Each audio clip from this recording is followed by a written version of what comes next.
સુરતમાં આગ લાગવાની ઘટનાઓ રોજે રોજ બનતી રહે છે, ત્યારે આભા ગામમાં સિટી બસમાં આગ ભભૂકી ઉઠી હતી।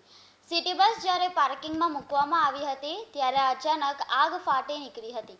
આગ લાગતા જ વેસુ ફાયર વિભાગને જાણ કરવામાં આવી હતી। ફાયરના જવાનોએ ગણતરીના સમયમાં ઘટના સ્થળે પહોંચી આગ પર કાબૂ મેળવ્યો હતો। જો કે ત્યાં સુધીમાં તો બસ આગની જ્વાળામાં બળીને ખાખ થઈ ગઈ હતી। બાદમાં લોખંડનો કાટમાળ જ બચ્યો હતો। આગ લાગી ત્યારે બસ પાર્કિંગમાં જ હોવાથી કોઈ ઈજા જાનહાનિનો બનાવ સામે આવ્યો નથી।